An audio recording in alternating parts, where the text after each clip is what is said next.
It was around midnight, the 21st of September, 1989. Hurricane Hugo was making its way to the Lowcountry, devastating everything in its path. Most people around 10:30, 11 o'clock, we knew we'd made a mistake staying. And the houses were all starting to make that shrieking noise, and the house I was in was about 90 years old, and the wind was whipping through it, and you thought, well, this was a serious mistake, one that I may not recover from.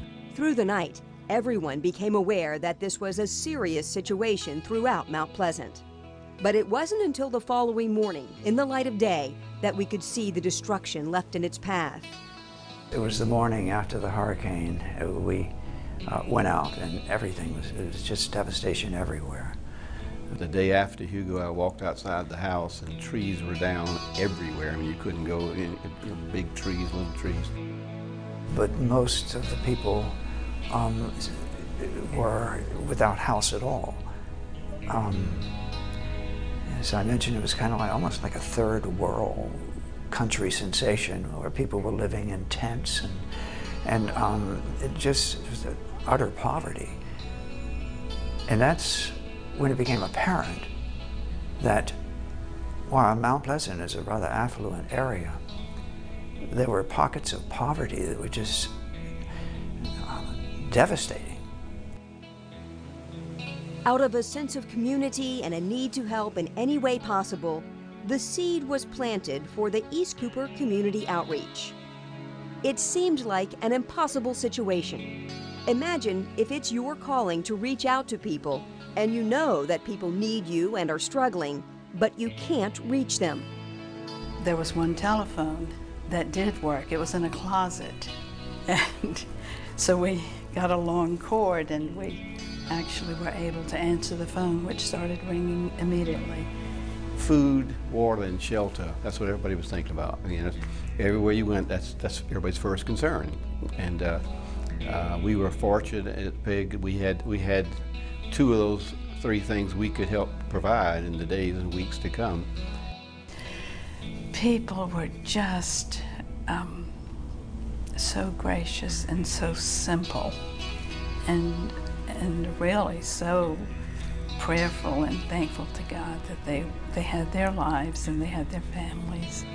They would tell stories of how they survived or where they were during Hugo. We heard all kinds of stories about having shrimp and fish in the house because the water was up this high in the houses.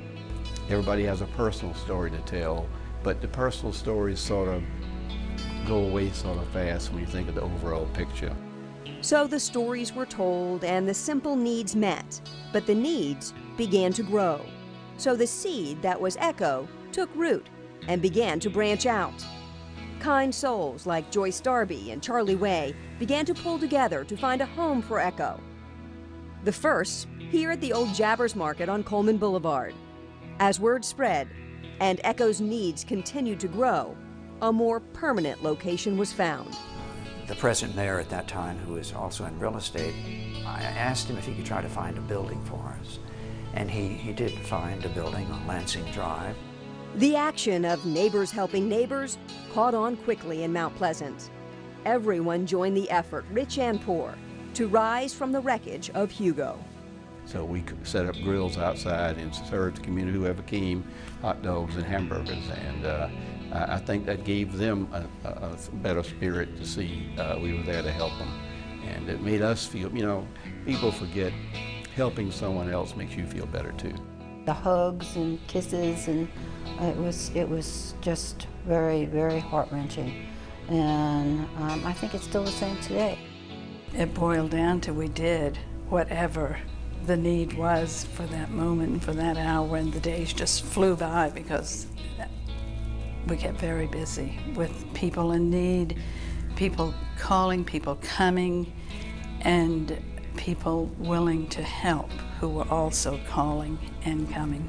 Charleston doesn't get snow that much, but at Christmas it snowed, and people's reaction was, you know, God just sent that to cover up all the ugly.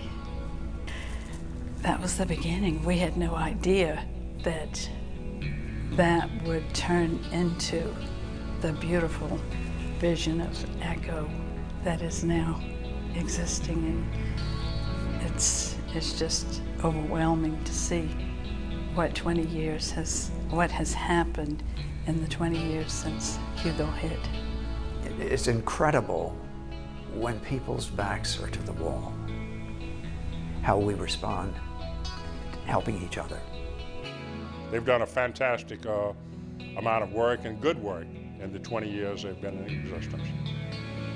ECCO just, I mean, it just was such a natural thing that it was formed and has grown, and the East Cup area would not be the same if it wasn't for ECCO, and I think that the people over here know it.